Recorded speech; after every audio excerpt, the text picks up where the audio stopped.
అరుణాంకరుణాతరంగితాక్షీంధృతపాశాంకుశపుష్పబాణచాపాం అణిమాదిభిరావృతాం మయూఖైః అహమిత్యేవ విభావయే భవానీ. దోషం లేనివారు ఉండరు, కానీ పరిహార క్రియలనేవే భారతీయ జ్యోతిషం యొక్క వైశిష్ట్యం.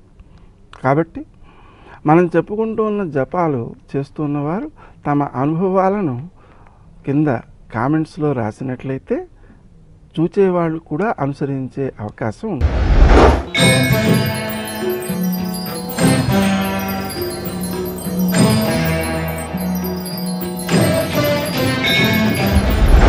మీనరాశి. ఈ రాశి వారు తాము ఆచరించే కార్యక్రమాలను అందరికీ ఆమోదయోగ్యంగా ఉండేలాగా చేస్తుంటారు. మీ మాట విలువ బాగుంటుంది. మీ మాటకి ఇతరులు విలువ ఇవ్వడంతో పాటు సహాయం కూడా చేస్తారు, సహకరిస్తారు.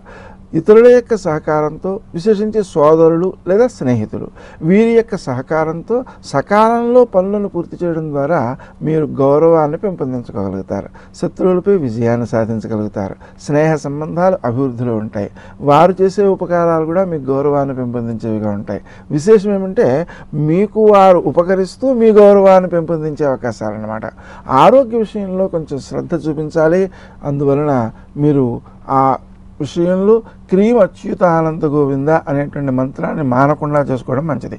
వృత్తి స్థానంలో మీరు చేసేటువంటి పనులు కొంత ఆలస్యం చోటు చేసుకునే అవకాశం ఉంది. ఆ ఆలస్యాలని అధిగమించడం కోసం, మీ కృషిశీలతను పెంపొందించుకోవడం కోసం శ్రీ రాజమాతంగే నమః అనే మంత్రాన్ని జపించుకోండి. తద్వారా మీరు పై అధికారుల యొక్క ఆదరాన్ని కూడా పొందగలుగుతారు. ముఖ్యంగా చేతిలో ఎంత డబ్బు ఉంటే అంత ఖర్చు అయిపోయేటువంటి అవకాశాలు ఎక్కువగా ఉన్నాయి. అందువలన అవసరం మాత్రమే అట్టే పెట్టుకోవడం, తక్కిన సొమ్మంతా కూడా భద్రపరచడం, విశేషించి ఏదైనా ఖర్చు చేయాల్సి వస్తే మీరు స్వయంగా చేయకుండా ఆత్మీయుల ద్వారా, ఆ అంశమునందు నైపుణ్యం గల వారి ద్వారా ఖర్చు చేయడం, దీని ద్వారా మీ ఖర్చును నియంత్రించుకోగలుగుతారు. ముఖ్యంగా నిద్ర అనేటువంటి దానికి ప్రాధాన్యం ఇవ్వనందువలన కొంత నష్టపోయే అవకాశాలు ఉన్నాయి.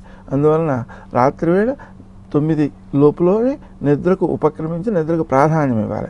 నిద్ర పట్టకపోయినా పర్వాలేదు, కళ్ళు మూసుకుని లైట్ తీసేసి క్రీం అచ్యుతానంద గోవింద అనే మంత్రాన్ని జపించుకుంటూ పడుకోండి. మీకు ఆరోగ్యము మెరుగవుతుంది, ఆలోచన మెరుగవుతుంది. మర్నాడు చేసేటువంటి పనులలో ఉత్సాహము, ఉత్తేజము చాలా వృద్ధి చెందుతాయి. ఆ ఉత్సాహంతో చేసేటువంటి పనులు ఎక్కువ లాభప్రదంగా రూపొందే అవకాశం ఉంది. మీ యొక్క కృషి అందరినీ ఆకట్టుకునేదిగా ఉంది కాబట్టి వారు ప్రశంసించడం ద్వారా కూడా మీరు ఎక్కువ ఆనందాన్ని పొందుతారు.